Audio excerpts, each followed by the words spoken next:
Hello, everyone, and welcome to another episode of Secrets for an Inspirational Life. How are you all today? I hope that you are all well. I hope that you are feeling blessed and that there is a little bit of beauty in your life that you can feel and you can touch, you can hear, and that you can speak. And sometimes we forget, don't we? We have such forgetful memories sometimes of all the beauty that surrounds us in our life. But most importantly, is the beauty that emanates from our soul and our heart. And today I spent some time because I live in the countryside, and I was preparing for the podcast this evening because we're here in the United Kingdom and it's evening time. And I had this beautiful, beautiful guest this evening. And I wanted really to be in that energy of my guest because every single person that we meet in this life, we share something, a part of our heart and spirit, and a part of our destiny because we have all been brought together for a big reason, a huge reason, and it is all for the greater good and for the greater love. So, with that in mind, I have the absolute honour and delight this evening to welcome the wonderful Elizabeth De Vries. Elizabeth is an artist, astrologer, and writer. As a child, Elizabeth spent countless hours in nature. Her deep love of animals, especially horses, and the time that she spent alone, wandering in forests or lakes, brought forth deep intuitive gifts as an animal communicator and healer. From early childhood, Elizabeth had visionary experiences that brought her into a mystical world. In her early 20s, she packed her bags and moved to the west coast of British Columbia, where she backpacked and rode through the glorious mountain terrain. How beautiful. Her passion for horses deepened, and her skills have helped many horses become champions. Her work as a renowned horse whisperer and her affinity for nature deepened and expanded. As a healer, she became a dual master in the practices of Reiki. And in addition, she has served as a spiritual counselor, a spiritual astrologer, medium, and energetic healer to clients worldwide. She has an absolutely phenomenal life story, I have to say, and we are honoured to share that with her tonight. Welcome, dear Elizabeth.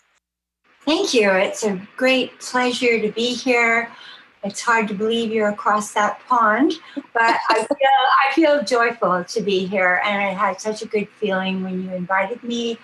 As you said, everything's got a reason. Today we are celebrating the solar eclipse, which is very powerful. It's a full solar eclipse. So I chose this day to meet up with you when we were talking about dates because it's filled with light today. Yes, I have to say to everybody listening that Elizabeth is a phenomenal healer and she's a phenomenal lady, I have to say. When you hear her story, you will know why. And it was important to her that we got the dates exactly right to when we were going to record the podcast, which I absolutely understand.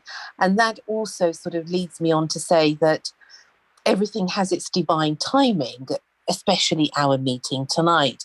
And I would like to know more about this eclipse, Elizabeth, later on. But firstly, tell us a little bit. Let's start off by you sharing with us a little bit about your life, because you've had a really, truly remarkable life. Where did this whole journey of yours begin? I would say my journey began in Toronto, Canada. around, well, obviously at birth, but then Well, yes. if I look further, at around age 4, my mother left, and we were raised by my father, and so I spent a lot of time being the youngest child, just roaming and running free. The youngest, always getting the advantage of more opportunity to explore and not so much discipline. So I spent a lot of time that way, and it was rather traumatic. I'd say I am a Scorpio, quadruple Scorpio, which for astrologers, it's pretty darn intense. I'm born 4 days before our present president, so I understand him pretty darn well. But the path of Scorpio is a lot led by the losing of others, because I think one of my major soul healings in this life, and perhaps for many of us, is to heal the abandonment issue, the fear of being left alone. And so I think I wanted to come in and confront that sense of loss at a very young age.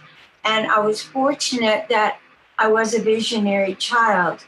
So when I walked in the nature, I would have spirits join me and console me, and my dogs were around me, and I would build altars to God, even though no one had really spoken to me about the different saints or masters. And I would have visions of them, and they would put their arms around me and say, "You're never alone." So that was a really great opening. And I think a lot of children do have these visions, but because I was kind of a free spirit, I was more able to explore them than maybe some other children that had a more regimented life. Yes, And went on from there, and I'd say that Scorpio feeling of loss, I went through death a lot in this life, and that actually, if you just to give the main premise of my life, brought forth a deep understanding of the other realms. it's true, because children do have an affinity with the other worlds and the other realms. And it's something I think that each one of us has in childhood. And somehow it becomes watered down or completely forgotten. I don't think it's lost, but I think it's forgotten. And whatever life circumstances that surround each one of us is different, but it is part of a real reality for all of us. And everybody likes fairy tales and stories of different realms and different beings. As children, we can actually feel connected to them. But not everybody is able to keep that relationship into adulthood. But that's something that you have been able to do. It is. I do feel all of us, including myself, we have a period where I would say we become more focused on the practical worlds and raising our children, or making our way in our work. Luckily, I made a decision at a young age that I would never work for somebody else, and I would always follow my heart. So I did go to university. My father had wanted me to take over his financial business, but my soul adored horses, and so I wanted to train horses and find horses that had been abused and help to bring them back, whether they were at the racetrack or show horses, or just horses that had not been handled well. So that became a really mystical focus to penetrate the background of what they had gone through, and to pour the love, which, as the love heals everything eventually. It was just an exciting, thrilling experience for me. And it's something that you are still involved in. I was until about 2 or 3 years ago, but I've always been involved with animals. I still go and give readings about horses, or what was their prior history, or dogs that people have adopted, and they want to know why they have certain trauma or why they're reacting to life in a certain way. So animals, I would say, have been my angels, and the ones that I have really opened my heart to the most, and they have healed me the most of all.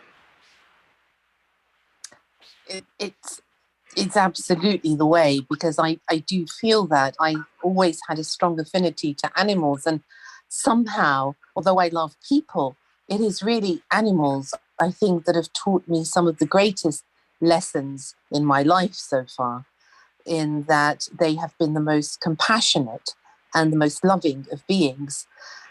How do you live with this profound gift on a daily basis? Because to be able to communicate within the other worlds and the other realms is not so easy, I don't think, to be able to carry such a responsibility, as well as trying to sort of fit in somehow into this earthly realm. That's a really beautiful question, one that I've pondered a lot. When I was 22, I met a really wild ex-fighter pilot, and I eloped, much to the dismay of my family. And I lived with somebody that was very combustible, and at times, he's no longer here, so I don't want to be denigrating but it was a very, very rough, tough marriage. And so from there, I would take my children to the stable every day and teach them to ride. So I had to learn how to compassionately look after him, who was very crippled by this time, and at the same time be able to shut off, that I didn't carry the trauma. As when you get on a horse, you know that the horse in 1 second has spelled out exactly all of your issues. And if you're in an upset mood, you can't work with abused horses because they already have their issues, and you've got to go into a zone with them to be able to heal them. So I learned how to be compassionate in the heart and open my heart and soul, not just to horses, but to life, but at the same time, not to carry with me the journey of sadness or depression or anger or fear that was existing around me. It was a very powerful training. For 21 years, I was married until my husband died in an accident. So in that period, I learned to be staying optimistic and compassionate, but not to be defeated by it, to realize, to stay with optimism. And I realized today, I was writing an article about each of us has a little jewel in our fairy bag, is how I describe it. And so I was thinking about all the people I knew and what was their jewel.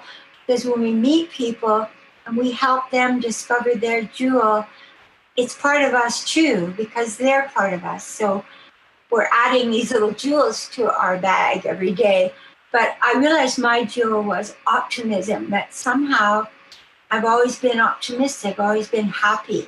Even in the worst, most destitute moments, there's been a hope in me. And I don't know where it came from. I feel maybe some other lives, but it's really held me and helped me to help my children and to help others.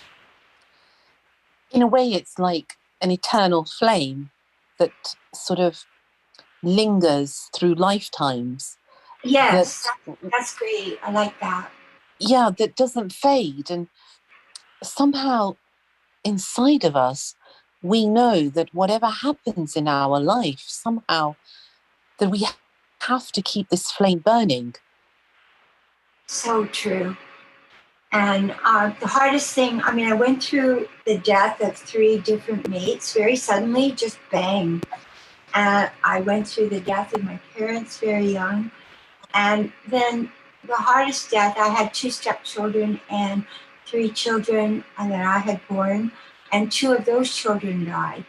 So I just kept meeting death on the pathway. And the hardest death was of my beloved daughter, who rode with me and healed with me and was just an extraordinarily magical being. But through that loss, I grew and I became a way better person through that loss. As hard as it was to lose the person that I was the closest to in the entire world for 46 years.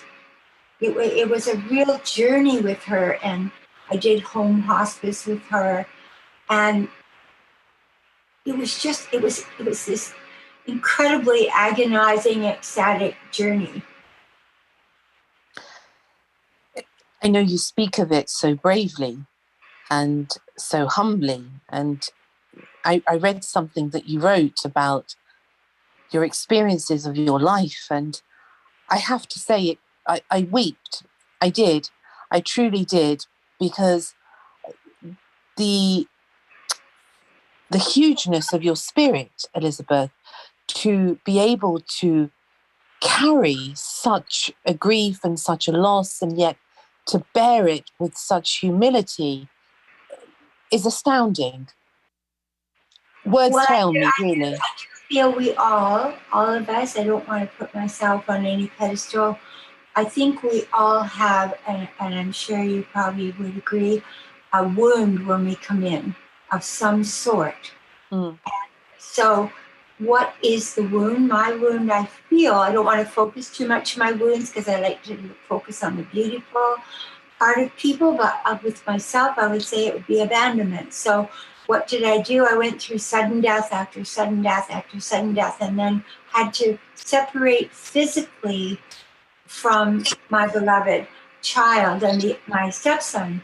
But at the same time, these were gifts of soul growth. And I do feel that we have lives when we come in. Sometimes we come into what I would call more of a resting life, where we don't have 100 challenges in 1 year. And Yeah. some people come in with tremendously dramatic, traumatic lives. And I feel that we kind of pull our energy together over a few lives and then come in and say, okay, this one I'm really going to get to, and I'm really going to face some major stuff. And so we very carefully choose where we're born, how, what time and everything, because I do feel that's an energetic imprint, our time of birth. And then we go into that life knowing at some core level that it's not going to be an easy life. But we're not downhearted about it. It's more, okay, I came in to do this. And so with my daughter, at first it was desperately lonely. I would be in a fetal position with my dogs all around me. And then but what healed me was people call me and they needed my help. And when I got up from my bed and say they were on my healing table or they wanted a mediumship reading, well, I had learned how to connect with her on the other realms so I could help them and hear the people they had lost, or if somebody was on the table, I looked down and said, that's my Gigi, that's my girl, and I'm going to pour all this love into this person on the table right now. And that love, because I think part of grief is not knowing what to do with all that love. It blocks us, it backs up in us. We love that person so much, and it's natural to grieve deeply. It's human. It's part of why we came here, to feel that deeply. But then we must take that love and spread it around. We may never have that one person again that way, but we will love again even greater than we loved before. Love, that ethereal mystery, Elizabeth. And I was actually contemplating about love before we, came on the air. It was something that I wanted to talk about with you because I believe that in order, for you to have gone through that and for all of us to experience grief at some point and many points in our life, and the sorrow, I somehow think that love is a many faceted sort of jewel, as you say, but also it's somehow a bridge to everything.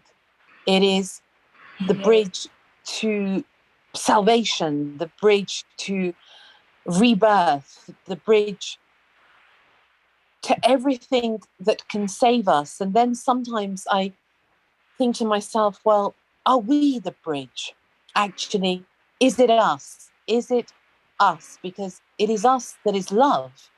So surely we, each one of us, is the bridge to one another. I so agree. And that is why oftentimes I see on Facebook or written in other places, I found my person, or I found my tribe, or I found my group. And I say, but everyone, every blade of grass, every flower, every person, that person over there that you are judging, that is part of you. And that is part of your tribe. Yes, there may be people we don't wish to spend 24/7 with because Yeah. a very strong effort, but to look at that person and find the love, it is an extraordinary thing. I remember with my husband at the very end of his life, he was extremely alcoholic. He was in terrible physical pain. And I was just thinking, where am I? You know, it's so hard. And I looked at him and he was yelling about something because he was in pain, not because he didn't love me, he did, but he was just in Yeah. an agonizing life. And I stood at the doorway and I looked at him, and all of a sudden my heart broke open and I loved him more than I'd ever loved anything. I just loved him without any condition. And shortly after that, he died. And I realized he had come in a way to teach me unconditional love, that I wasn't the saint. I needed to learn that. And he was my greatest teacher. And so the people in our lives, sometimes that we consider the greatest antagonists to us, are the ones that never get off us, our back. If we could just sit quietly and have compassion, not that we don't set boundaries, but but that we really consider that they might be saying something that we either need to not judge ourselves about anymore, or that we need to look at. And so all of life is contributing to all of life. Yes, indeed. It's true. It's true. And you don't know when you meet somebody sometimes, what is it that they're trying to teach us? And sometimes, I've spoken about this before and I contemplate this a lot. Sometimes we never know. Sometimes we don't know until further along the line.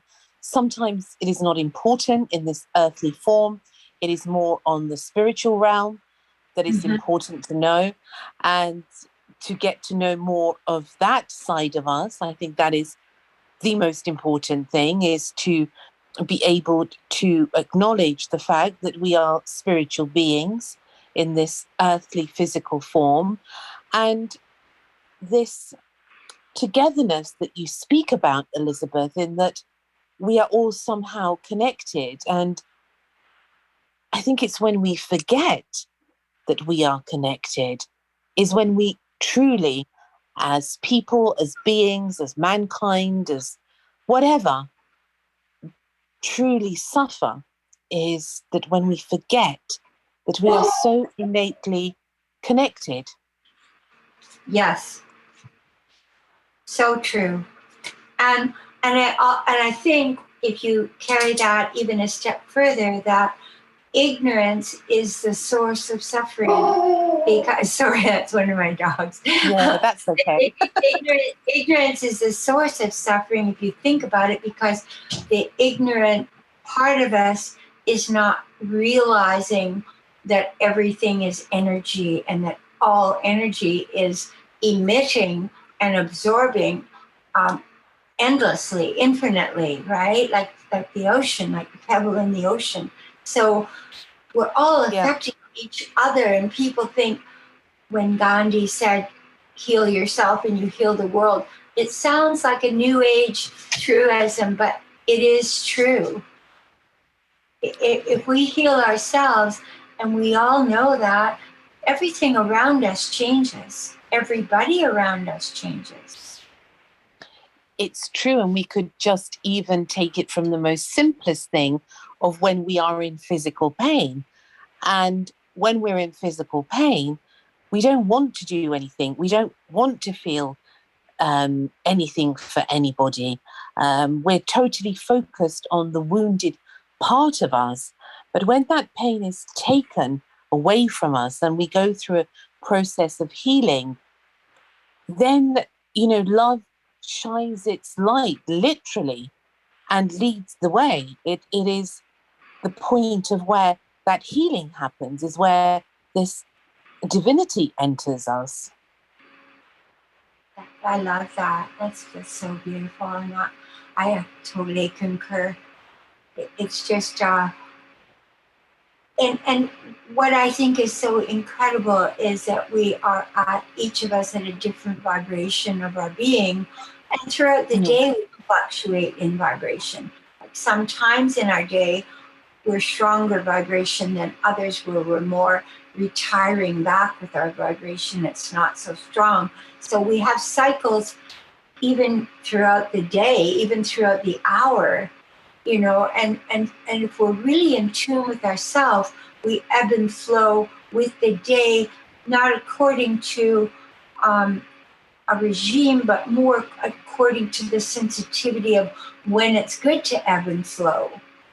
The same as in relationships. There are times to ebb back, and often it's the time when we most want to grab at something or desire it, that we need to pull back and let it move in when it's ready. So it's vibration is sensitive. I think awareness really is that sensitive vibration. And then as we grow spiritually, every sense we have grows along with us. So our sense of smell becomes more refined, our sense of taste, our sense of touch. I know as a healer, my hands now, I used to look at my hands when I was a little girl. I had very large, kind of strong hands like my dad. And I cleaned out a lot of horses' hooves and washed a lot of diapers and done all those things that make your hands even more careworn. But now I remember I took a healing class, and there was this little Japanese lady there who was a brilliant healer. And she said, look at these hands. These are the healer's hands. Look how much they will cover. And I'd always hidden my hands before that. I thought they were kind of not attractive. And I started crying. I felt so happy. So even the parts of us that we find loathsome or we judge or we're self-conscious about, they can become something very beautiful. Yes, absolutely. In that we don't realize sometimes this profound beauty that we are. And I don't mean when in a sort of arrogant way, Elizabeth. I mean that, or in a superficial way. Everything out there is perceived to be beautiful, what isn't, in fact.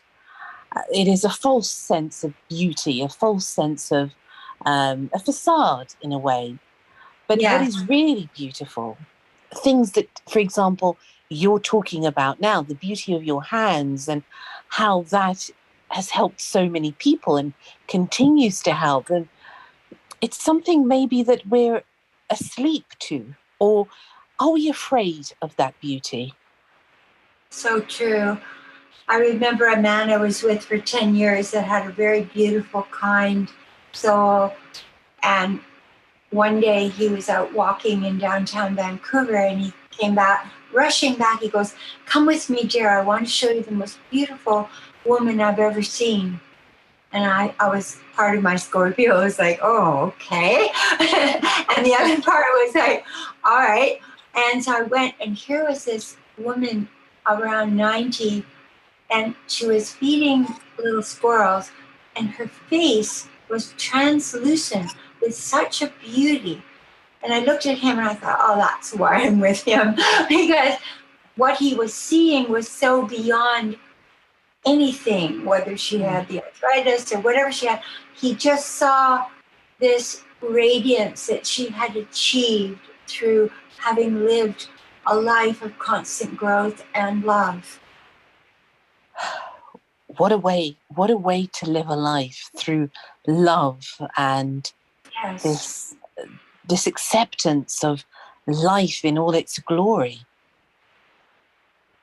You know, I taught a class that was called The Essence of Beauty, and I had 15 women there from 17 to 68. Mm-hmm. And we discussed all various topics. One of the things we did was the woman sat in the chair and just gazed into each person's eyes in the room without making a sound.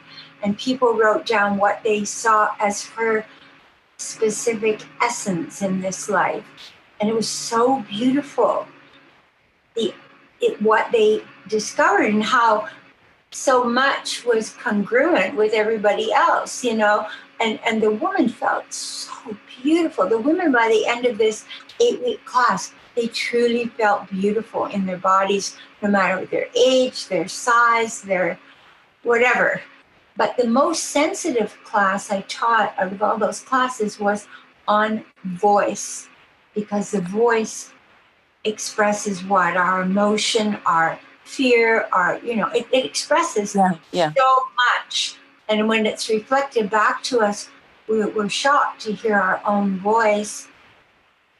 And oftentimes we still are, you know, even to this day, because we think it's different than it is. But it was a very healing class. That was probably the strongest class, was the class on the voice. And how did that, firstly, let me say that I've never heard this. I know about people looking into people's eyes. I've seen that a few times, and it intrigues me completely. And also, you know, when people are told that they're beautiful, how their whole face changes. Yes. That's also, but this about writing what you see in someone's eyes, my goodness, what a beautiful, beautiful thing to do. It actually brings joy to my heart, because it is the recognition of another soul. Exactly. You know, you're looking into the mirror of the soul, and there's something in the face, like the face, when you're looking at the face before you write, it morphs into many things. It's not just that woman. It could be a North American Indian you see, or a pirate, and what I found interesting about the class is the women that came in that were the most strident and expressive underneath often were the most shy and vulnerable, and the ones that came in that were quiet, or sometimes they were like, woof, a lot of fire came out. And so that was beautiful, because you saw the being coming into balance with itself, and that gave a sense of confidence and also appreciation of themselves, that they hadn't really allowed certain parts out because they thought it might not be feminine, or it might be this or that, whatever their judgment was. So that was very interesting too. That is very interesting. And as you were talking, Elizabeth, I was listening to my heart and my inspirations, and I was thinking to myself how, when you're speaking such profound words, what was coming to me was that we are all longing to be recognized for who we truly are. And the world has become so superficial and really so false. I wonder how much of that is because we don't appreciate each other, that then we feel we must hide ourselves so not to be ridiculed. Yes. I think it's also, though, like St. John of the Cross, who was in an underground sort of prison cell for a few years, is that he found the grace of his own radiance in that aloneness. And I think when we do, I think sometimes we go through a lot of struggles or suffering to find that ingenuity, that capacity to overcome, that compassion for ourselves, and sometimes we have to be sort of knocked up beside the head, or at least I did a few times, to really realize you're just doing fine. Don't be so hard on yourself. And I think when we gain that inner sense of our own light, we're not so concerned about how anyone sees us. We love the appreciation, but we're not really being puffed up by it, nor are we being destroyed by the criticism, because we know who we are. We know, I'm not that. I am just not that. I'm not even going to go there. And I still must work on that. Or I don't know. There's something about the time alone that really, and looking into the face. I guess what I'm trying to say in a long-winded way is that every day reflection on that day and what we went through in that day. Okay, I'm going to slot that tomorrow. I didn't deal with that properly. And with that constant reflection creates a much greater life. Reflection with change. We must make change. Yes, and the reflection of ourselves. Yes. And sometimes, when you look into the mirror and you say to yourself, I do, I don't know about you, but I say, what have you been through in this life? And who knows what you're going to go through? But here you are, still holding on to life, still holding on to love. And sometimes we need to see that reflection and look into this mirror of, I suppose, unity, to remind ourselves of who we really are. That's beautiful. I love that.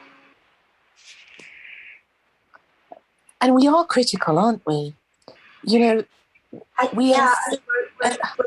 I think the more judgmental we are, the more critical we are inwardly of ourselves. Yeah, absolutely. And even I had this strange thought the other day. I was putting some cream on, and it was arnica cream, for bruising and things like that. And I'd hit my hand, and I was putting the cream on. And Elizabeth, I was actually putting it on so roughly. And then I suddenly thought to myself, I became aware of what I was doing, because sometimes, it's a habit, and, you don't even think sometimes. And I said to myself, Mimi, why are you actually being so rough? Mm-hmm. And I thought, my goodness. And I was ashamed, I have to say. I was ashamed. And I actually apologized to myself. And I said, I'm really sorry. You did that. That's wonderful. You recognized. Yeah. And it was a shock, Elizabeth, because I remember being young, and, I was about 13, 14 at school, and we were writing English literature, and I had the most wonderful teacher, actually, and we would have to write stories and things, and we would have to write quotes. And one of the things that, when you're at that age, everything's a drama and it's a opera, and, and I remember saying to her, do you know what? There is no one more cruel than we are to ourselves. Mm-hmm. That's so true.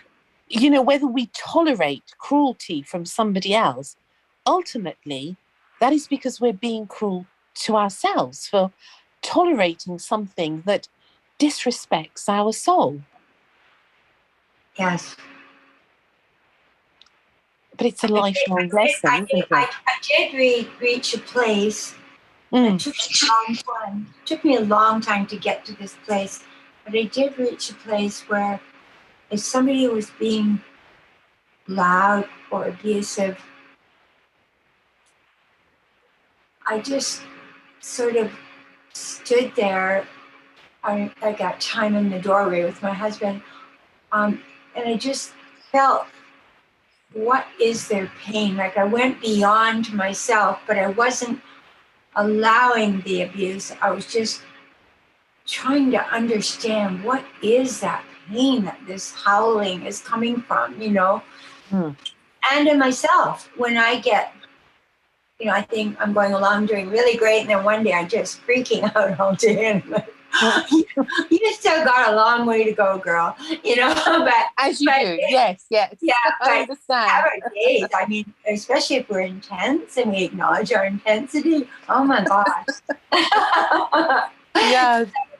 But I do totally get what you're saying. And a lot of times people come to me, and I know that people really are missing the human touch. I Yes. read people showing up for Mother Teresa in India, and she goes, go back to America. They're far more lonely and not touching each other there. But there is a truth in that. And so I would encourage people to have a healing energy or massage. But I said to people, why do you go and have these massages where somebody's just pressing into your body and creating pain and all that? Like, let yourself be soothed and loved, and see how that is, because that brings about so much healing in the body. It gets frightened of, I tell people when they've had an operation or something, go to that part of your body and put your hands there and say, I'm very sorry I had to allow this, but please, I won't do this again. Like, the body needs so much reassurance and love and tenderness, just like that horse I'm working with that needs that touch, and we forget it on ourselves. So I love that you brought that up. And touch, I totally agree with you. It's so fundamental to the human being, and not just to the human being, to animals, to plants, to other realmly beings. It's the, as you so beautifully put it, and I love that word, it's the essence of the creation, of whatever that creation is. It's to experience this touch, this unison of energy that can literally transform someone's world. Well, I have to share with you one story. My daughter, when she was 24, she said, she was working in a corporate office, and it was really bothering her because everyone was just talking about what they were getting all the time. Not that they weren't nice people, but they were just in a different realm of thought. And she said, I want to do something useful.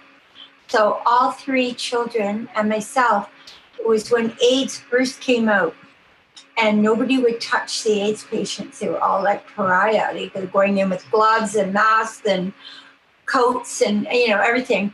And we went to a hospital in not far from where I'm living now, and there was an AIDS ward, and they were just stuck in this little corner, and because people were terrified of what it was. They didn't know whether it was airborne or what it was.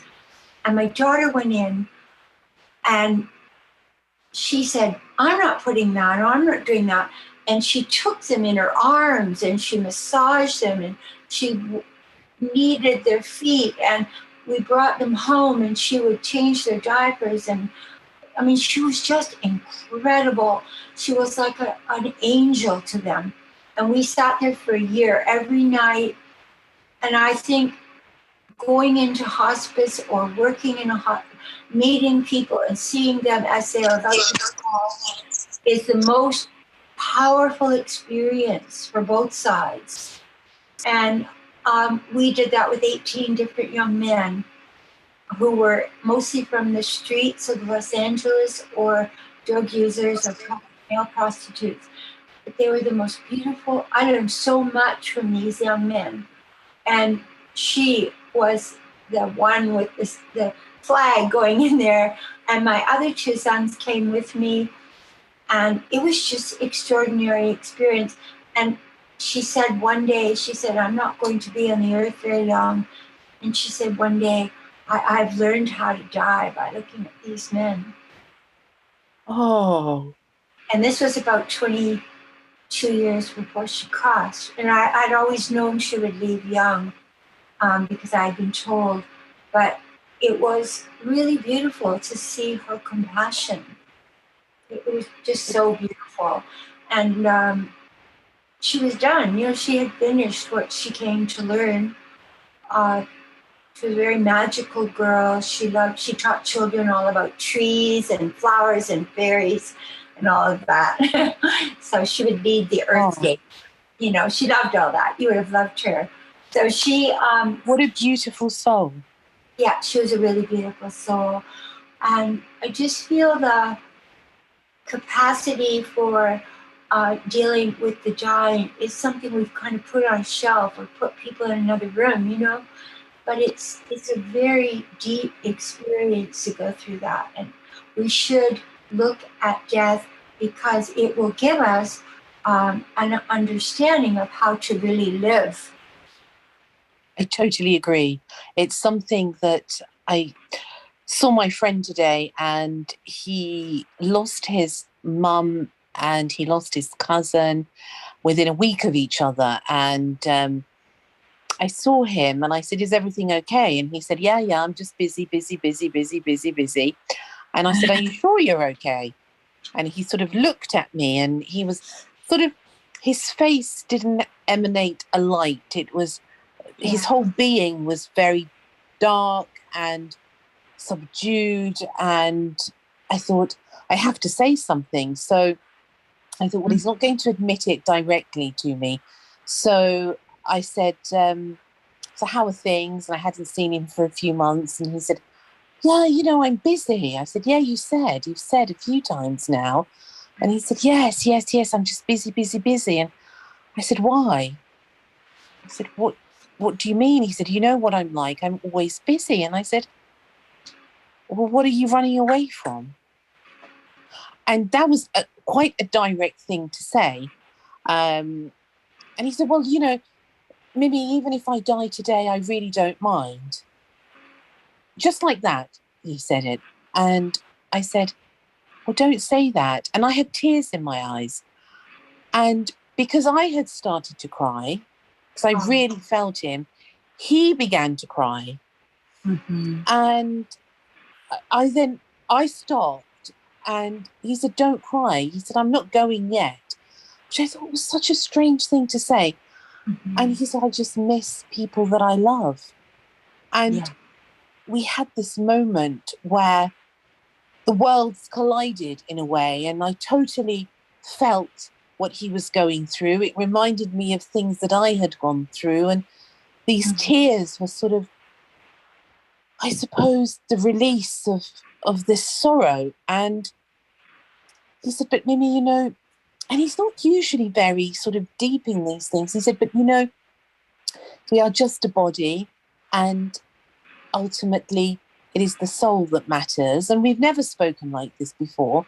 He knows that I speak like this, but it's not really him. And he said, and we are a soul that's just passing through this world. Yes. And with the tears in our eyes and him saying that, somehow it brought life to the doorstep in a way, to say, actually, you know, here we are. We've been given this privilege. For how long, who knows? But what matters is the people that we share these moments with. And they're so rare and yet so desperately needed. That's so beautiful that you were able to, in a way, you kind of gave him permission to release his emotion through you. Yeah, true. that's beautiful. You know, I have a young man, not young man, he's in his 50s, but he never met anybody and fell in love till he was 40. Mm-hmm. And she had never met anyone. She was 10 years younger, 30. And they were together for 10 years. And then she contracted some very rare disease. And he's a very, very erudite individual. He had taught at Harvard and writes for major newspapers. And he's a very intellectual man, but also a heartfelt man. And she died in this 1 year of this horrible disease. And that was the only time he had ever really loved, you know, like really opened.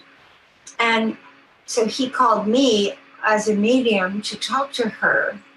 And she came through and she was very mischievous, and he knew it was her because she said a lot of things that gave him joy, and that gave him a sense of hope because he was about to commit suicide when he called me. Oh, dear. And I worked with him for a year. Once a week, he would call me and we would chat with her. And she was just delightful. And I could see why he loved her so much. She was a very rare type of woman, very no masks, just who she was, and just wonderfully loving. But what happened throughout this, the reason I'm bringing it up is that the pain, he literally cried for months and months. And he had read C.S. Lewis's book about losing his beloved wife, and that had helped him a bit. But then all of a sudden he realized these tears are coming from eons of suffering and pain that I've never released. Like just since I was little, I had this pain in me. I was so traumatized by my childhood. So that she, in her beautiful way, come in his life, opened him up that he could feel fully in a state of trust, and then just popped out the door. And that pain, of course, then gushed out. But the beautiful thing he's now realizing is that he can now go forward more with his life, but that even then the life will be even greater because he's learned how to really love, but he's also learned how to release his pent-up pain. And that was so beautiful. So when you mentioned this man, it sort of reminded me of him. Yes, and Elizabeth, it's the way that there was this air of sadness, and it didn't leave him, I have to say. It remained. And Right. But I knew that I just opened sort of a little bit of the tap, just to let that steam, just to let that pressure, but it still remained. And it was really sad because I felt his sadness in that moment. And, when he said, well, it's okay because I've had a good life, he said, and I don't mind, even if I go now in this moment. And I cried, and I'm very sensitive like that. And he said, but don't worry. He said, I'm not going yet. And it was one of those moments, it was a little bit surreal because you think, was he trying to tell me something? Well, I think we can know when we're going. We can know it, but most people don't wish to know that. And as an intuitive, I'm not allowed to ever say that in a reading because that's not my prerogative to tell someone we're leaving. But there was only one time I actually told someone, and it was a very famous healer from Brazil called Lina. She would come up to Los Angeles periodically and teach healing. When she'd fly back to Brazil, there would be thousands of people waiting for her plane because her healing powers were so magnificent. And she was such a humble lady.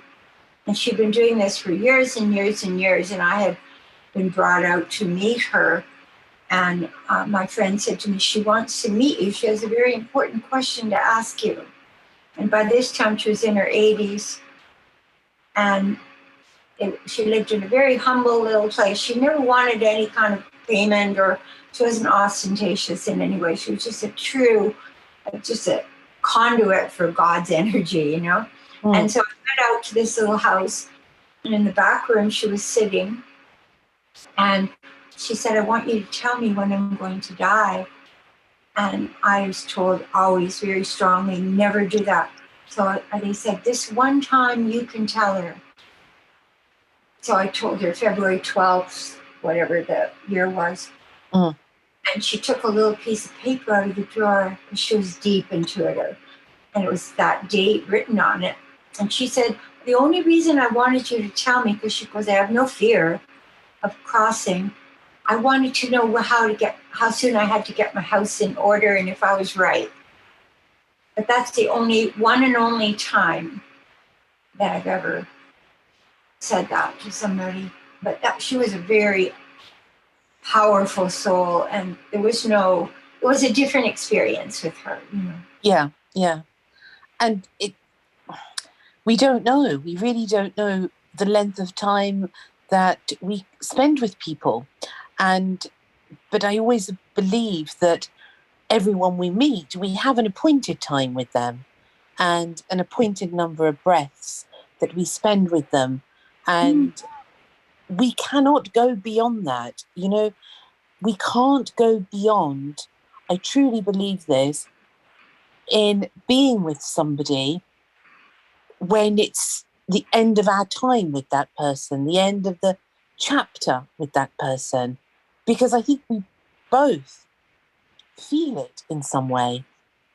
That's so true. That's why I think about that. I totally think that's true. I that resonates deeply with me, and we even know it ourselves in a relationship. Sometimes we may go back to a relationship, but it's never the same. Now it could be better. We could have both changed and bring more to the relationship, but sometimes it's just we know that was our time. Like you say, that's a wonderful thing you just said.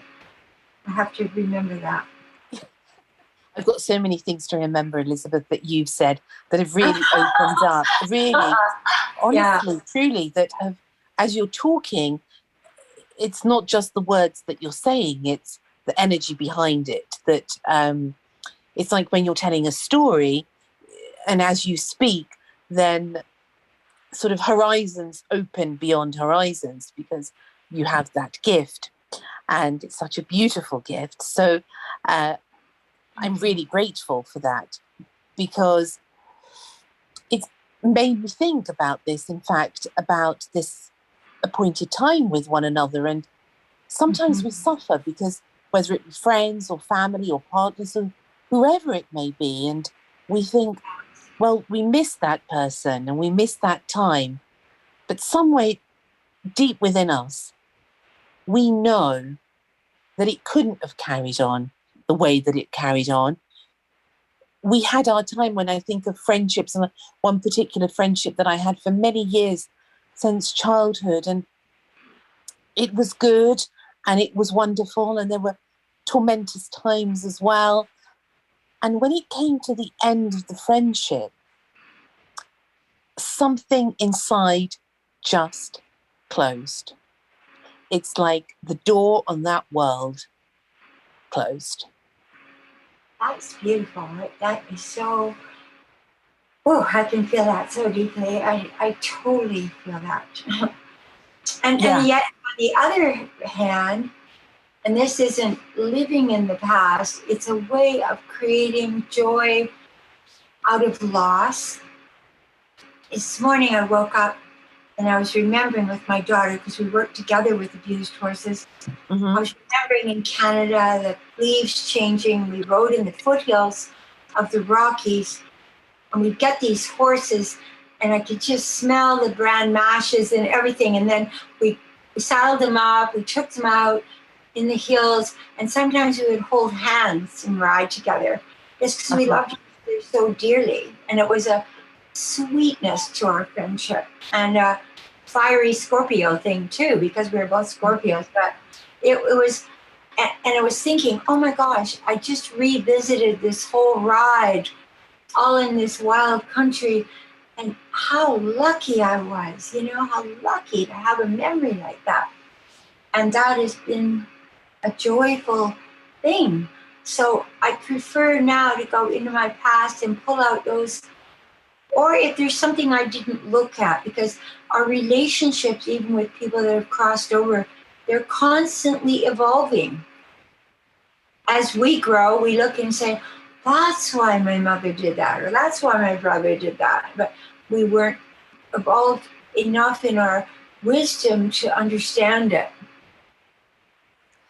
So it's a beautiful thing. Our relationships with everybody on the other side is constantly in a state, it's not in a state of homeostasis, it's moving. That's interesting, because I was talking to somebody actually the other day, and it was it was a simple thing about how her grandmother had left her father an inheritance, and how her grandfather had not left anything. But she didn't get on with the grandmother, and she had a very, very tough life with the grandmother while the grandmother was alive. And she said to me the other day, but do you know what, Mimi? She actually did the right thing. She left the inheritance. It wasn't a lot. It was a farm, in fact. Yeah. But she said she did the right thing. And actually, she knew how to do the right thing. But because of her circumstance in life and the way that she was an orphan within a week of being born, she somehow inflicted that pain on others, including my friend. Mm-hmm. But my friend suddenly had this realization that actually, so that's why what you just said is struck a chord, in that she realized, in fact, that her grandmother wasn't all bad. She actually had left this farm, and she had done the right thing. And it wasn't a case of money or anything like that, but she had integrity at the very end to do what was right, and to try to encourage four of her grandchildren to have a legacy of some sort, to try to, in a way, I suppose, to make up for all those years of sadness and unhappiness. So this evolving with people that have passed onto the other side is a really interesting subject. It's really interesting, and I do so many Yeah. readings with the other side, especially now that we've had COVID and so much cancer and things like that.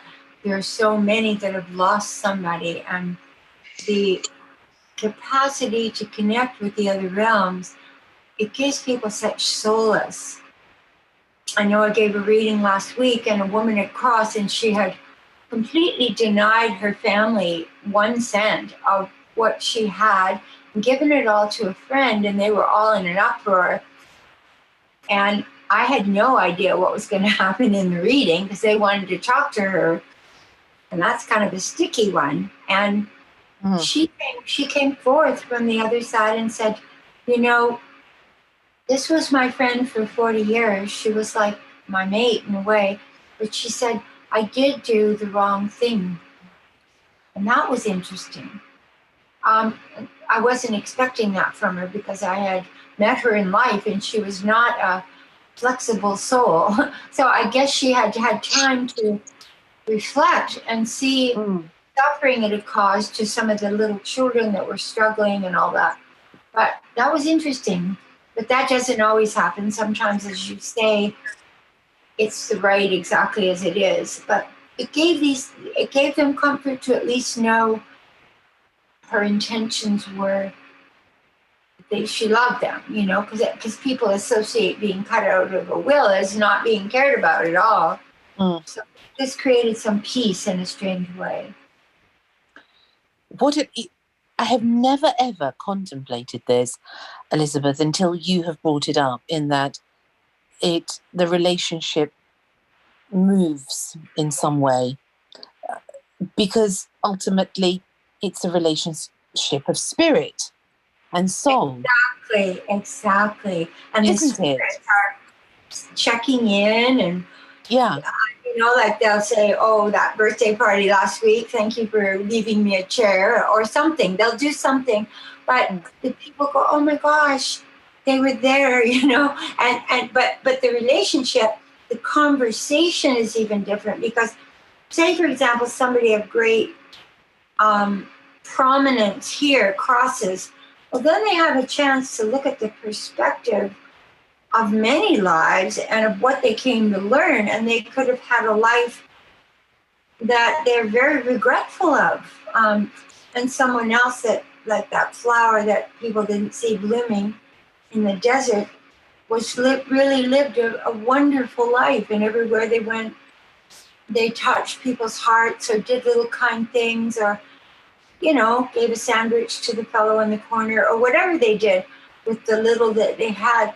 And so then we start to realize, we start to look at things through such a different lens. It's not wanting from people so much as realizing that there's only one bank book, and that's our spiritual bank book. Yeah. And, Yeah. And I like what Neil Donald Walsh said in Conversations with God. He said, it's not about me, it's me going everywhere in the world and emanating something of goodness wherever I am, even if I'm alone, emanating it to the trees, to the flowers, It's true, it's not about us, it's about the understanding of how connected we all are. What a beautiful thing that to be able to emanate that love, so that wherever you are, in whatever place and whoever you're with, that there is that power that emanates from all of us that can actually change our surrounding and can change the people's energy around us in a positive way, because we can sometimes focus on all the bad things that are going on in the world a little bit too much, and therefore we get carried away with that wave that which is easy, to do. But if Especially now, it's been very hard. Absolutely. So if the power of bad out there, which it is, we have to be real with this, is so great, I think the power of good is double that, because light will always overcome darkness. Yes. Well, I look at it that there really is only one power. But that in a human form, we wanted to come in to experience polarity. So black, white, good, bad, blah, everything has got a measure. But beyond that, the force or the divine essence or chi or whatever you want to call it, is just one thing. It's just love. Yes. And so my personal experience of life is that we come to grow in our capacity to show mercy and love, and to grow in wisdom, that those two are kind of married together. And so I try not, like even in healing, I don't focus on the cancer in somebody's breast or the diabetes they have or whatever. I just focus that they're in perfect light. And that's all I see.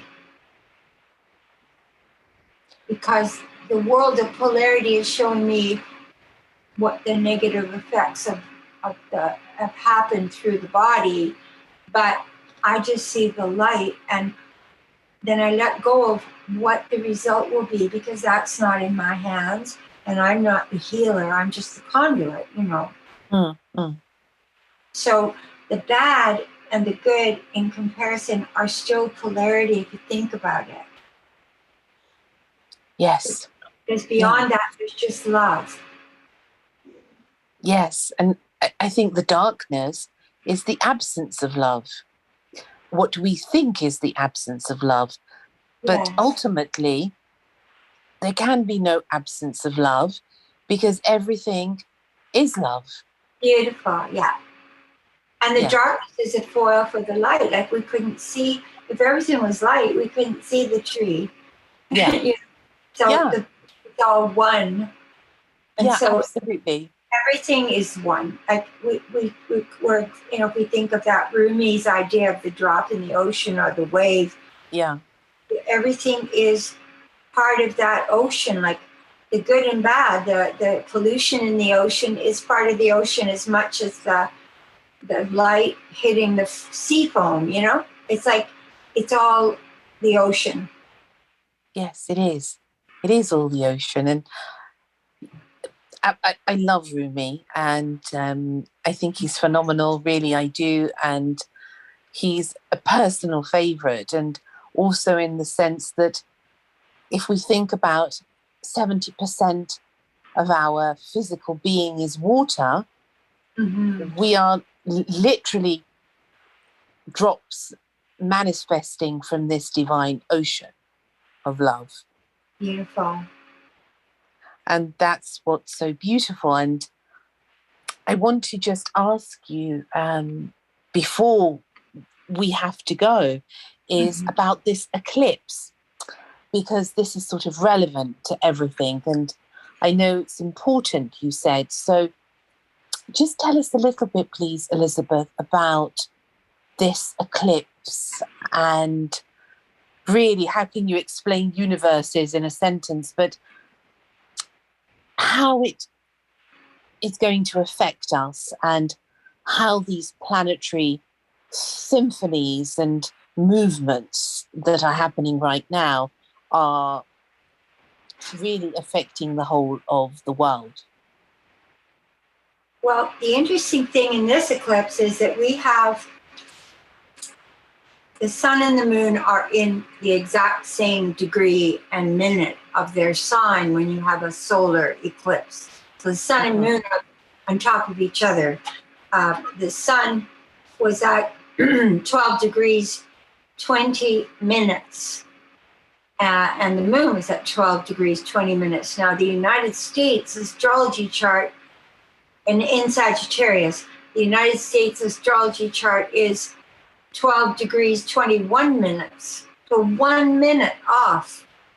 I've never seen that in the history of the United States. So the reason I'm bringing up the United States is because this is affecting how the United States has an opportunity after all these shenanigans over the last 5 years or even 240 years. It has an opportunity to take a sharp turn in the road toward divine expression. Now, I'm not naive enough to think that's going to happen overnight, but eclipses are very powerful. We've just ended the whole Gemini Sagittarian axis of eclipses, and we're going to now enter Scorpio. It's going to be very powerful. And that is something that is part of your work, isn't it? Yes, it is. I do what you would call evolutionary astrology, which is looking at a chart, and I'm not looking at it so much predictively as energetically and spiritually, what you came here to face, what you came here with your greatest gifts, and how to manifest those. And when the stars in the heavens move, they are imprinting an energy. And people think, well, it's so far away, it's not affecting us, but then everything is affecting us, and at a certain degree. And there is that imprint at birth, and then the planets start moving throughout our life. For example, in my chart, Pluto is the ruler of Scorpio, and every time Pluto hit a major planet in my chart, somebody died. Every single time. And it rules life and death. Now, I didn't study astrology till I was 50, and then I studied it for about 5 years, 6 hours a day. I just plunged into it. I thought it was hocus pocus before that. and then I wrote a column for 17 years for a well-known arts and entertainment magazine. And I tried to inject into the entertainment world a spiritual perspective on astrology. And that was very interesting. I met a lot of interesting people and all of that. But to cut a long story short, this eclipse affecting the United States next February is going to have Pluto return, which only happens every 240 years. We have been going through the huge unearthing, lifting the rock and seeing what's underneath for the last few years with Pluto hitting so much of the United States chart. And now it's going to be, we're either going to, like Pluto can rise from the ashes of its own self-immolation, or it'll go into turmoil and chaos. But I am optimistic, and I feel we've turned a corner today.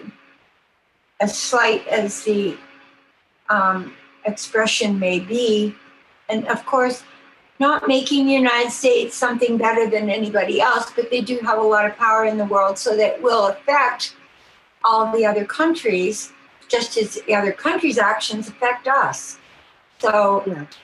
it's a powerful thing for the United States today. And individually, it's a powerful day to write out our own spiritual aspirations, because Sagittarius rules the higher mind, spirit, going into the realms of philosophy and teaching and broadening who you are. So this is a great day, really great day. And it's so poignant because here we are on this podcast today, Elizabeth, and I'm having the most wonderful time, I have to say, learning a lot from you, really, really. And you will have left me with a lot of things to ponder. That's mutual. Really. It's always mutual. Don't you find it is in life? Yeah, it's true. It's true. And when you meet people that are kindred spirits, so to speak, Yes. everything flows effortlessly. Yes, that's true. Everything's so easy, and everything is understood, and everything that you've said, I understand on some level because it sort of resonates, and it's like hearing a music that is familiar. That's beautiful. That's a lovely way to say it, and I thank you for you're such a generous soul. So Oh, thank you so much, Elizabeth. And tell me, for the listeners out there, as we end this beautiful talk, it's just the beginning on so many other levels, I feel, is something for people out there to think about and to give them hope, sort of in a couple of sentences that they can, in a way, hold on to and use it as their sort of guide through life. I guess it would really focus my own existence on is growing in my capacity to feel mercy for all of life, for all the creatures, for each other, mercy for ourselves, mercy for the oceans and the trees and the gardens and just everything. To develop more of a, like Shakespeare said, the quality of mercy is not strained. It blesses those that give and those that receive. So giving mercy is the most beautiful way to live. And it's why I called my website Angelic Mercy, because I felt that it is an angelic trait. And Yes. we all have it within us. We all can be that. What a beautiful thing. Angelic mercy. That is something astoundingly beautiful, that you can feel it even in the words, because you can, and it's can't you? You can feel this. Yeah. I don't know, this eminence of spirit that sort of touches everything as you say it. There is this vibrancy about it. There is, and I think again, just to emphasize that idea of helping when people are getting ready to cross, because by realizing our own mortality and we have a certain limited amount of time and energy here, and that's it. And so we become much more conscious how we use that time. It's yes, and it's true. And everything that's happening in the world right now is actually turning everything on its head, and is actually saying, is this how you really want to live your life? That's beautiful. Is this what do you want to be doing now? And is this one, what legacy? What do you want to do? What is your mission here on earth? Yeah. You know what the wise sages and the saints say, that God doesn't change the condition of a people until they change themselves. Beautiful. And I truly believe it. It is all about that, really. And also cutting ourselves some slack, because what we didn't know 20 years ago that we know now, we mustn't go back and judge ourselves that we really messed up. We just should look at it and say, okay, I forgive you now. I'm not going to do that again, and be kind to yourself. Be kind. It's so simple, really. Be kind, and also I think, humor helps as well. And it goes a long way when you say, I can't believe I did that. But, oh well, you live and learn. Hopefully you live and learn. Oh my goodness. We learn and we go on, and sometimes we don't learn, and sometimes life slaps us around in the face a few times, and then we have to learn. But it's been an honor, really, and I am so grateful for you and your presence tonight. And I want to ask you also, Elizabeth, is if people want to contact you and have a reading or be given advice or healing, where do they go? How do they do that? They can write me at my email, which is angelicmercy44@gmail.com. Okay, and your website is angelicmercy.com. Okay, and you are happy for people to contact you? Oh yes, always to help. Yeah. Okay, wonderful. And I forgot to. I mean, people probably would have guessed, but I forgot to say that Elizabeth is all the way in the United States. Yes, I'm in Los Angeles. You're in Los Angeles, are you? I am right now, but I am longing to get back into the nature again. I really miss it. I have a garden here, but I would love to live out more in the wilds like I used to. So I might do that in the next year or two. God willing. A little prayer always helps. I'll do a little prayer for you, and I hope that God takes you there to where your heart feels the most joyful and in peace. Thank you so much, and thank you for your graciousness and your big, warm heart, which I can feel all the way over here. Oh, ditto. Oh, well, I wish you a wonderful day, and please do come back again anytime. Okay, thank you so much. Okay, take care. Thank you. Bye. Bye. Elizabeth De Vries. What a fantastic soul. Thank you so much for joining me tonight, and for always being there, and for sharing these absolutely spectacular guests and their lives. Until next time, look after yourself and lots of love.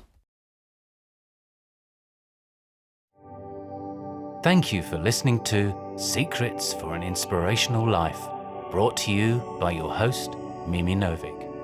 Please remember to subscribe to the podcast, and see you in the next episode. For more information about Mimi Novic and her books, music, and inspirational work, take a look at her website, www.miminovic.co.uk.